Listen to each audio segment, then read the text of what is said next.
Hi creative friends! Today I'm going to look at the Kuretake Gansai Tambi watercolors. I am so excited for this because early on when I was first learning how to watercolor, this was actually my dream set. I saw so many people using these and I was always a little bit jealous. I think the large pans was very appealing. And I honestly don't know why I didn't grab a set of my own. Anyway, I have this set now, and it's all thanks to a sponsor for a conference that I'm going to in November, the Chicago Planner Conference. And the sponsor for the materials sent me this set, as well as a number of things, which you can check out in this studio vlog up here and in the description box. But for today, I'm going to just swatch these and maybe just paint some leaves or flowers, or you know my usual. So here we go. This set, I believe the same colors are in here. So let me see. Natural beige, rose beige.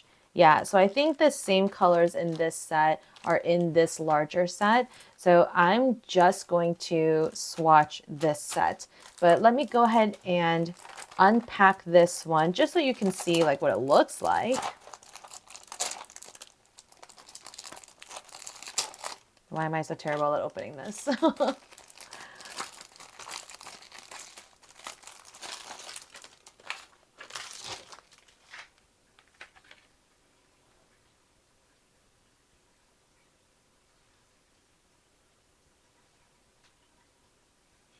right, so let's see.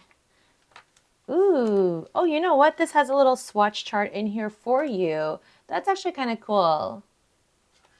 That's actually kind of cool. So this is kind of made out of, I don't know, cardboard paper, you know, but it's like very sturdy. And I love that it has its own little plastic cover. I wonder if I can use this as a mixing tray. That's probably what it's used for. I honestly don't know. I haven't watched any other videos on this set, but that's probably what it can be used for. You would probably just have to, you know, clean it out every single time, but that's fine. Oh my goodness. This is really cute. Yeah, just look how huge these pans are.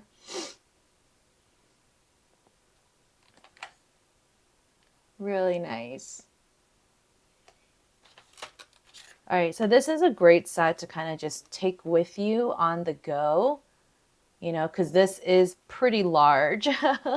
So let me go ahead and pack this back up. Really nice set. But for today, I want to swatch this one. This one has 48 colors. I mean, wow.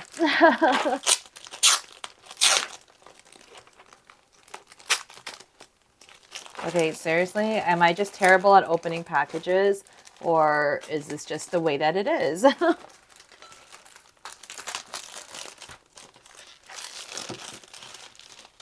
Okay, a moment for these colors, please. Just wow. So this also has its own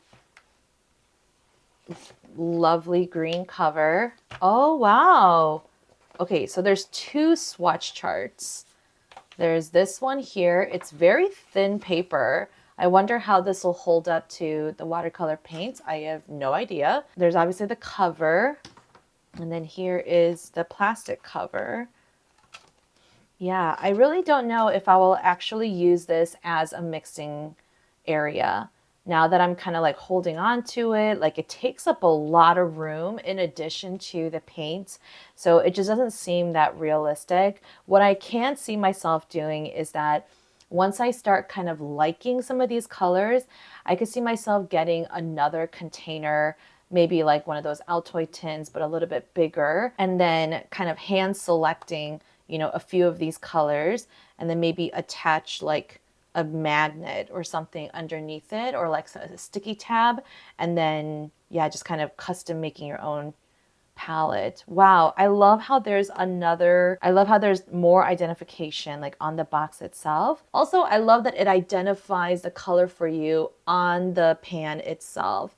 I mean, these are just kind of like little details that might not matter to a lot of people, but it actually matters to me because I'm actually always labeling my pans myself. So this is really nice. Now you know where your colors are supposed to go. I actually have my own little, color diary that I use for all of my watercolor paints. So these were my Daniel Smiths.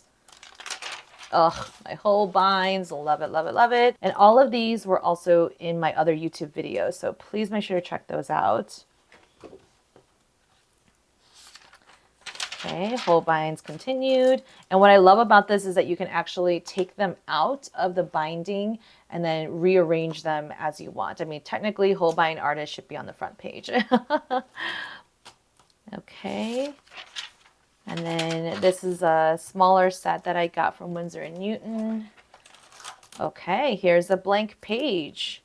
Now I don't know how many are on each page. 1, 2, 3, 4, 5, 6, 7, 2, 3, 4, 5, 35. Oh man, so I will have to use 2 pages again for this one too.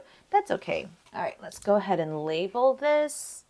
So this is the Kuretake Gansai Tambi. 48 colors.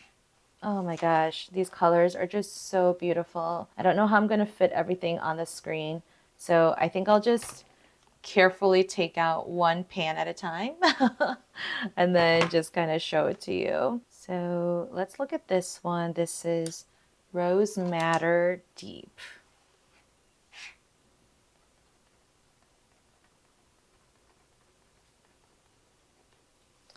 I wish that they had a little bit more information about the pigments. So that's the only downside I see to this set. Like, I don't see any pigment information. Maybe I can find that online. I'll have to get back to you. But right now, there's no information like that on here. So if I were to compare it to another brand that has the same pigments, I can't because I don't have the pigment information. So it's okay for now. I'm using my size 6 round brush, one of my favorites. So this pan is completely dry. I'm using my size 6 round brush, and I'm just going to add some water to my brush, blot it a little bit, and then come in here and just pick that up. Okay, I think I need a little bit more water because the paint just soaked up my water immediately, and that's okay. Yeah, but it's activating really nicely and easily, so that's good. Just coating my brush with that because I want the most saturated, darkest value possible. I do love these large pans because if you were to use a really large brush, like, it'll get in here no problem. That's one of the, not pet peeves, but just downsides to a smaller watercolor pan or palette, because you can't, wow, this is very saturated. Yeah, because the half pans are really small and you can't fit a huge brush in there. So it's just, yeah. Okay, I did not expect the colors to be like so saturated. I'm trying to like lift a little bit so that you can see the colors fading out more. But wow, yeah, very deep color. I really like it. This kind of reminds me of like an alizarin crimson. Okay, so there's that one. Let's grab the next one. This is just carmine. I mean, just based on the names alone, I can probably, match them up to another brand with the same color name. But sometimes the color names don't always play nice. Okay, so far the colors are so juicy. They're very pigmented. I'm very happy with that. They're very easy to work with. Just strong vibrancy. I love that. Beautiful so far. Wow. And I'll definitely do a lifting test later. All right, this is just plain rose madder. I'm definitely going to have to wash out my water cup in a little bit because I don't want to, introduce dirty water into my paints. Oh, this is such a pretty color. It's reddish, but it's also more pinkish. I really like this. Great, now I wish I had this in a half pan so I could fit it into my palette. This is really pretty.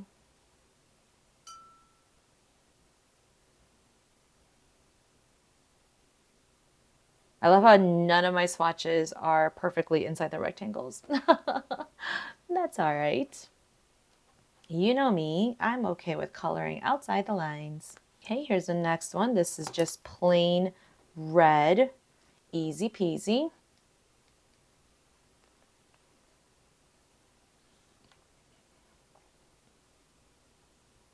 Oh, wow. Again, just as I'm laying the color down or laying the paint down, it's just very creamy, very juicy. I'm hardly having to rub my brush in there, you know, to pick up the color. It's just very effortless. I'm really impressed so far. All right, got a couple more in the red family.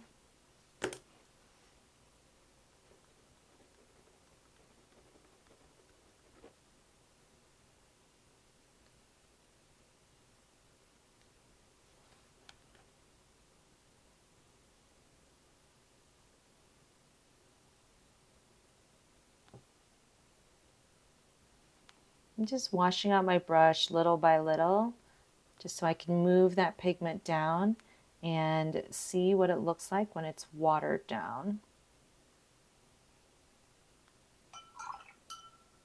This is Cadmium Scarlet.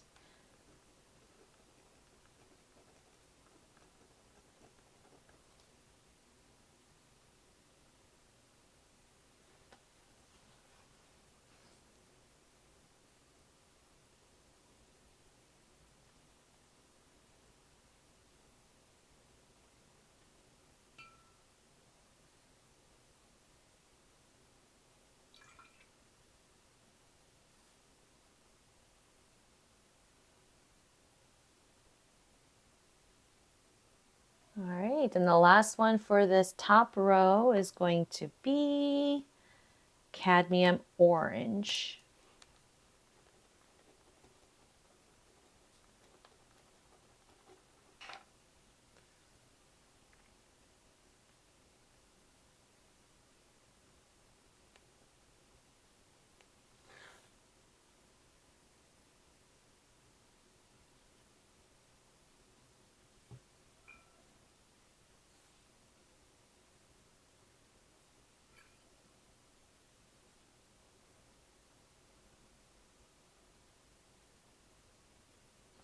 All right, so there's the first row so far. I think one thing I appreciate so far is that what I see in the pan is very comparable to what I see on the paper. Sometimes when I look at the pan, it's like not a completely different color, but you know, it's just something unexpected. And it doesn't mean that it's a bad, you know, paint or anything like that. But I think I just like that there is a direct correlation or like easily identifiable, you know, correlation. Okay, so let's put these back in here. See, the whole row is empty. Let me grab this yellow. Let me just grab the next couple colors. Like before I put them all back in. So 1, 2, 3, 4, 5, 6, 7. I kind of wish that this diary had like even numbers. You know, like 7 by 5 is such a random number. Like a lot of paint sets come in, you know, sets of 12. So 35 makes no sense. Like what if I had 36 colors and I'm going to have to use this whole second page? So that's the only like meh thing about this diary. But when you have 48, that's okay. You'll definitely go into the next page. All right, so I'm gonna go ahead and swatch the rest of this set. I'm gonna do it as a time lapse, and you can just sit back and see how these colors look on paper. And a reminder that this is 100% cotton watercolor paper. So what you see here is just the best quality like possible. So enjoy, and I'll see you in a little bit.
All right, so I'm all done swatching the Gansai Tambi watercolors, and I will say that I am quite impressed. I really love the saturation point on these colors. I feel like the color shift was also very minimal, which is actually very hard to do with watercolors because water is a main ingredient in the paint. You're definitely going to get some kind of color shift, and usually with watercolors, the paint dries lighter. And it still did, I know it did, but at the same time, I feel like it wasn't that much of a color shift. There are some colors where I'm like, like I have a question. Like, for example, the purple doesn't quite feel like purple, but I have seen other like magenta slash purple colors kind of look like this, where it's more of like a pink purple. So I don't know if that's just how it is in the paint world, but I was just a little confused by that. I love some of the more pastel colors like the lilac, cherry blossom pink, these two blues here, horizon blue, ultramarine blue, or ultramarine pale, and then even the rose beige and natural beige, like these are slightly more pastel colors, but I am all for it because it kind of reminds me of gouache. And I wonder if it's a Japanese culture preference for some of these colors where they tend to have more of a pastel look to them. Like even this malachite color, so beautiful. So I'm pretty sure that there is some of the white pigment that's mixed into some of these pastel looking colors, but I don't mind. Yeah. I love this range of greens and blues. You know, green's my favorite color. Like this olive green, this sap green deep really reminds me of my chromium oxide green or something like in between these two. This sap green is so beautiful. This Hooker's green reminded me of my early days of watercolor because I used to use this green all the time because it was a very realistic, organic looking, you know, green color, and I didn't have to really mix it with anything. But if I wanted to, I would normally mix this with either the burnt sienna or the raw umber to get another kind of green. So I'm really excited to see how these colors mix. I do wish that there was maybe one more brighter magenta or quinacridone, you know, magenta kind of color. I think the rose madder and the purple are what I'm supposed to be using for like a magenta type color, but I do wish that there was something like even brighter. I feel like the cherry blossom pink is a little bit too, you know, pastel, and the rose madder deep is a little bit too dark and too red. So that's the only, you know, like downside. And I also don't like how they add white to the palette. I'm like, to me, this is completely useless. I think these metallic colors, these are very pretty. Like this white gold is more of like a pearlescent, like opal type of color. This bluish gold, I didn't know what to expect because I was like, if it's blue ish and then gold, is it going to turn out green? And it kind of does. It kind of reminds me of like antique kind of gold. And then this reminds me more of like a, I don't know, like a deep brassy kind of gold. So I wish that the metallic colors were a little bit more diverse, I guess. Like maybe instead of the white gold, or maybe instead of this, like give me a silver, or instead of the white, like for that matter, you know, give me a silver. But in terms of color range, I mean, 48 colors, you're gonna get every single color possible. This is a really great variety of colors. Not only can you use these colors, you know, straight from the pan, but you can obviously mix and match to your heart's content. So yeah, let's see how some of these colors look like when they're painted next to each other. I'll probably do a whole nother video like where I mix them. But for now, I just kind of want to paint some leaves and maybe a small floral arrangement. So let's go do that.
Okay, I totally forgot. I have to do the lift test. So let me show you how I do that. So I usually grab a like really small brush that's a little bit stiffer. And so I'm going to use this Princeton Summit Angular Shader. And this is probably good enough. Sometimes I use like a small filbert, like this brush, but I'll try the Angular Shader today and see how it works out. So I'm just going to get some clean water. I have my brush, I have some paper towel, and then just some water. I'm going to dip my brush in the water, blot just a little bit, and then I want to do it at the darkest saturation point. I'm just going to scrub, scrub, scrub and see how well it lifts. I'm going to blot my brush as necessary. I mean, it's definitely reactivating really nicely. And then just blot off the rest. Wow, that was pretty good.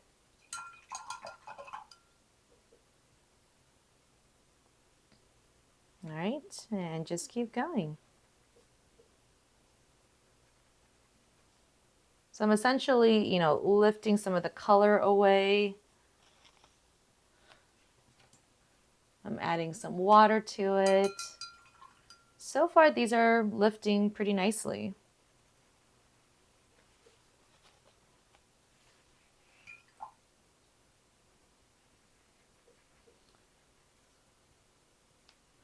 What's good about this test is that, let's say that you accidentally made a mistake and then you need to kind of erase it.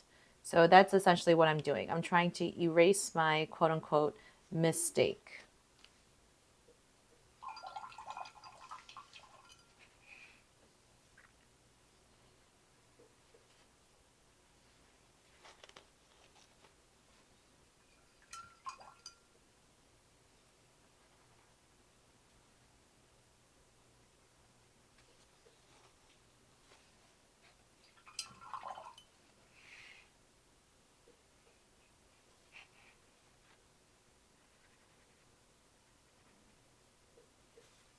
Cadmium colors are usually hard to lift, so I'm not surprised.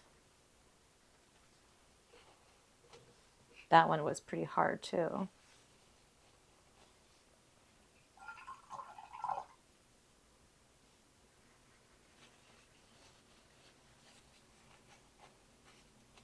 Ooh, lemon yellow. That was really hard too.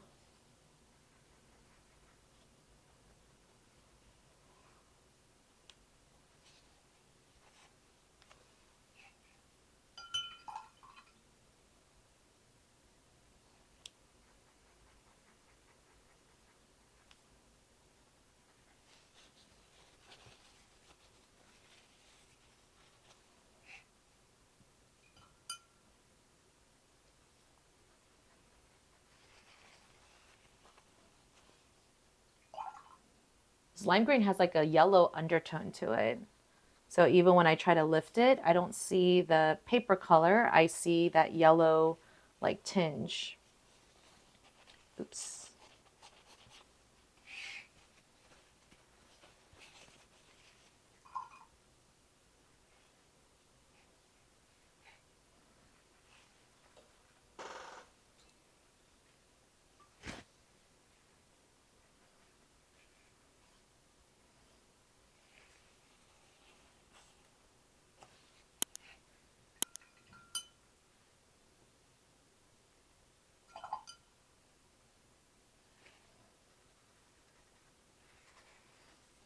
There are actual brushes that do this job. Like it's actually called a scrubber. And I've always been meaning to get one, but maybe I should instead of using my brushes to scrub. You know what I mean? Oh, oops, I dropped some water here. That's okay.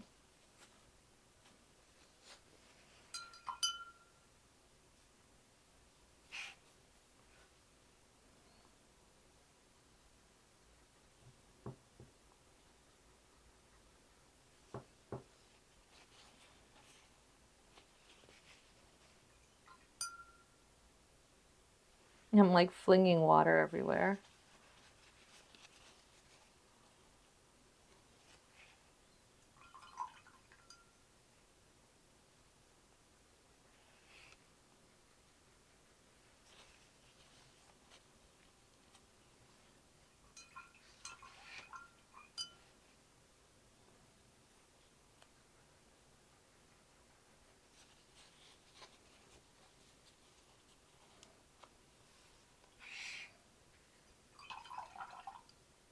Yeah, so far these are lifting like okay. You know, they're not the best, but it's not super, super hard either.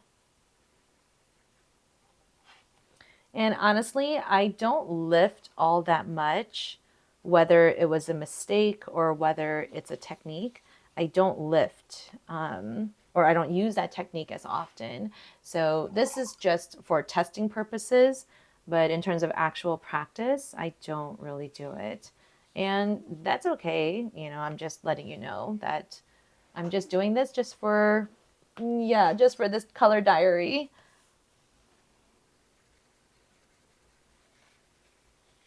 Like even if I were to use the, you know, lifting technique, I would probably try to lift right away.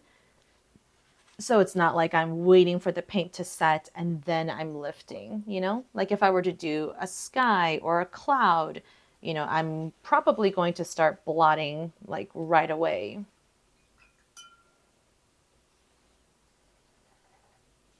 I found that Prussian blue is always really hard to lift. Yeah, it's very, usually it's a very staining color. And yeah, you can definitely tell that it's a very staining color.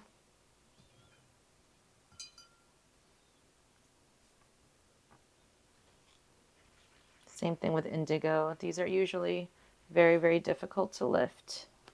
And I'm not surprised.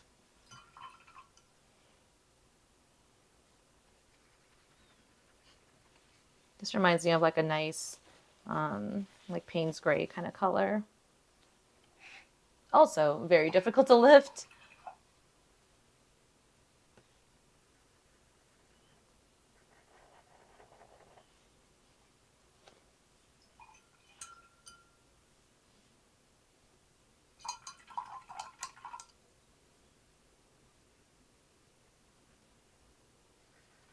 Wow, that last color actually stained my brush like really bad.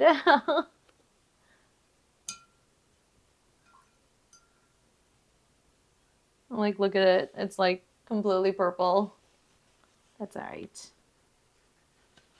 It just means that this brush is well used, well loved.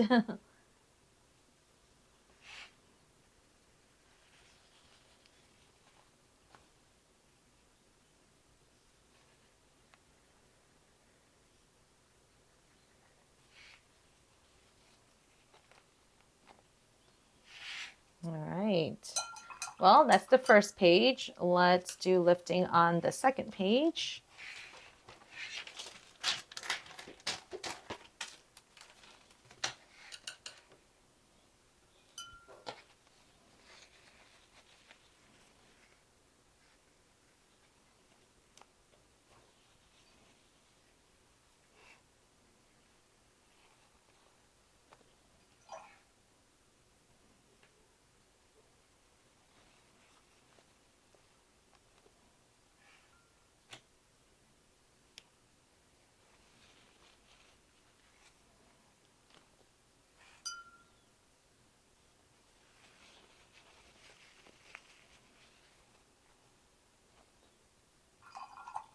It's interesting that this maroon color is here with the earth colors.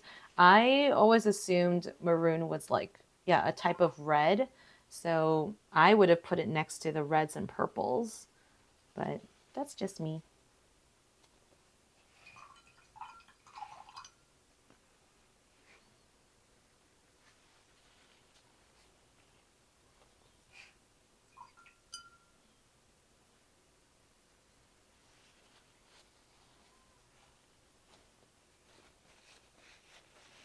Okay, I'm not even going to try to lift the white or the rose gold or the white gold. It's just really hard to see. Oh, sorry, my camera cut out when I was trying to lift these last two colors. But anyway, here are all the colors in all its glory.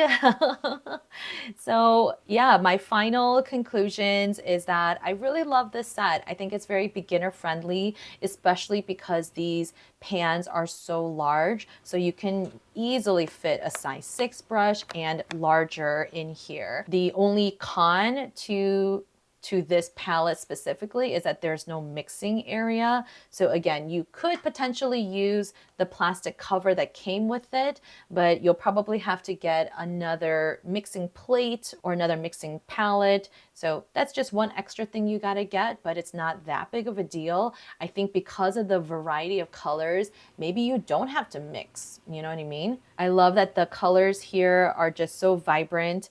The color shift was very minimal. I felt like the color that I put on was the color that I saw, and many of them lifted very easily, as you can see.